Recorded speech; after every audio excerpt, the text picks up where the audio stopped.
تمام دینی بھائیوں اور بہنوں، السلام علیکم ورحمۃ اللہ وبرکاتہ۔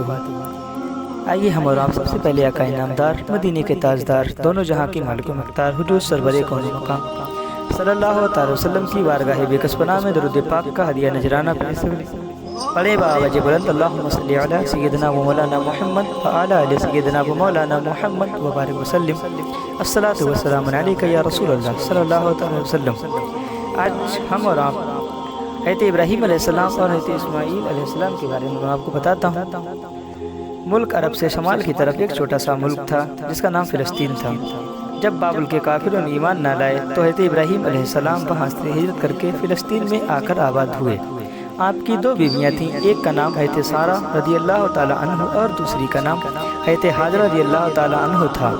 حضرت ابراہیم علیہ السلام کے بڑے صاحبزادے کا نام حضرت اسماعیل علیہ السلام، وہ حضرت حاجرہ رضی اللہ تعالی عنہ کے مقدس وطن سے پیدا ہوئے تھے، اور حضرت سارہ رضی اللہ تعالی عنہ کے مبارک شکم سے حضرت اسحاق علیہ السلام پیدا ہوئے، جو حضرت ابراہیم علیہ السلام کے چھوٹے صاحبزادے ہیں۔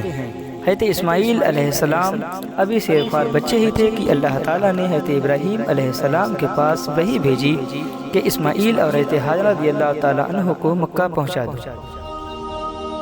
اس زمانے میں مکہ کی سرزمین پر کوئی آبادی نہ تھی، آس پاس صرف ببول وغیرہ کے درخت تھے، باقی سنسان چٹیل میدان تھا، اور پانی کا تو کوسو نام و نشان تک نہ تھا۔ حکم الہی کے مطابق حضرت ابراہیم علیہ السلام نے حضرت اسماعیل علیہ السلام اور حضرت حاجرہ رضی اللہ تعالیٰ عنہ کو لیا اور فلسطین سے چل پڑے۔ جب مکہ کی سرزمین پر پہنچے تو سواری کو روکا اور ان دونوں حضرات کو ایک درخت کے نیچے اتارا۔ پھر حضرت حاجرہ رضی اللہ تعالیٰ عنہ کو ایک توشادان میں کھجوریں اور ایک مشک پانی سپرد کر کے واپس روانہ ہوئے۔ آپ کو واپس جاتے دیکھ حضرت حاجرہ رضی اللہ تعالیٰ عنہ نے پوچھا، حضرت ہمیں اس سنسان بیابان میں کس کے سہارے چھوڑ کر آپ جا رہے ہیں؟ حضرت ابراہیم علیہ السلام نے اس بات کا نہ تو کچھ جواب دیا نہ مڑ کے دیکھا۔ جب کئی بار پوچھنے پر جواب نہ ملا تو حضرت حاجرہ نے عرض کی، کیا ہم دونوں کو اس طرح چھوڑ کر جانے کا حکم آپ کو اللہ تعالیٰ نے دیا ہے؟ حضرت ابراہیم علیہ السلام نے فرمایا، ہاں۔ یہ سن کر حضرت حاجرہ رضی اللہ تعالیٰ عنہ اطمینان کی سانس لی اور بولی کہ جب اللہ تعالیٰ کا حکم ہے تو ہم دونوں کی ضرور حفاظت فرمائے گا۔ حضرت حاجرہ رضی اللہ تعالیٰ عنہ توشیدان سے کھجوریں کھاتی اور مشک سے پانی پیتی۔ چند دنوں کے بعد کھجوریں اور پانی ختم ہو گئے تو آپ بہت پریشان ہوئی، یہاں تک کہ پیاس کی سختی سے آپ کی چھاتی کا دودھ بھی خشک ہو گیا۔ اب تو حضرت اسماعیل علیہ السلام بھوک سے بڑا ہی پریشان ہو گئے۔ حضرت اسماعیل علیہ السلام اس وقت بہت ہی ننھے شیرخوار بچے تھے، بھوک اور پیاس کے مارے تڑپ تڑپ کر اینڑیاں رگڑنے لگے۔ حضرت حاجرہ رضی اللہ تعالیٰ عنہ دل ہلا دینے والا یہ شمع دیکھ کر بے تاب ہو گئیں۔ اپنے ننھے بیٹے کو تو وہیں چھوڑا اور خود ادھر ادھر دوڑ کر پانی تلاش کرنے لگی۔ قریب ہی میں صفا اور مروہ نام کی دو پہاڑیاں تھیں۔ آپ دوڑ کر کبھی صفا پہاڑی پر چڑھتی اور کبھی مروہ پہاڑی پر چڑھتی اور دور دور تک نگاہ دوڑا کر پانی کی کھوج کرتی۔ اس طرح ان دونوں پہاڑیوں کا آپ نے 7 مرتبہ چکر لگایا مگر پانی کا کہیں پتہ نہ چل سکا۔ آخر مرتبہ جب آپ ادھر مروہ پہاڑی پر چڑھ کر پانی کی تلاش میں مشغول تھیں تو ادھر حضرت جبریل علیہ السلام حضرت اسماعیل علیہ السلام کے پاس آئے، زمین پر ایک ٹھوکر لگائی جس سے زمین پھٹ گئی اور پانی کا چشمہ ابل پڑا۔ جب حضرت حاجرہ رضی اللہ تعالیٰ عنہ مایوس ہو کر واپس آئیں تو حضرت ابراہیم علیہ السلام کے نزدیک دیکھ ابلتا ہوا چشمہ بہت خوش ہو گئیں۔ آپ نے سوچا کہ کہیں ایسا نہ ہو کہ پانی ادھر ادھر بہہ کر ختم ہو جائے، اس لیے آپ نے اس چشمے کے کنارے کنارے دھول مٹی لے کر میڑ بناتی جاتی اور اپنی سیریانی زبان میں کہتی جاتی، زمزم، جس کے معنی یہ ہیں کہ تھم تھم یعنی رک رک۔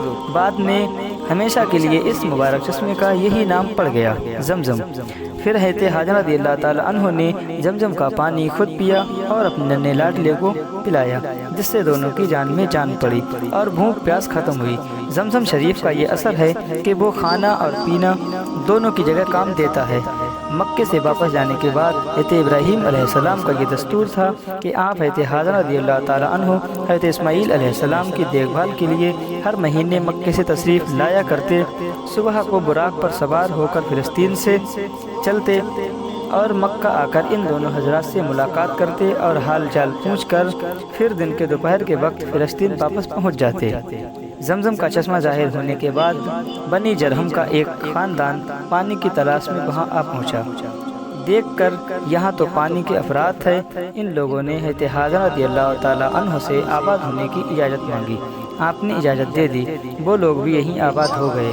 اب مکہ کی وہ زمین سنسان نہ رہ گئی، بلکہ خاندان جرہم کے بس جانے کی وجہ سے ہر طرف چہل پہل نظر آنے لگی۔ حضرت سیدنا اسماعیل علیہ السلام اس خاندان کے لوگوں میں پلے بڑھے، انہیں لوگوں میں عربی زبان سیکھی۔ جب جوان ہوئے تو آپ نے شادی کی، اسی خاندان میں ہوئی۔ ہمارے سرکار مصطفیٰ صلی اللہ تعالی وسلم حضرت اسماعیل علیہ السلام کی ہی نسل پاک سے ہیں۔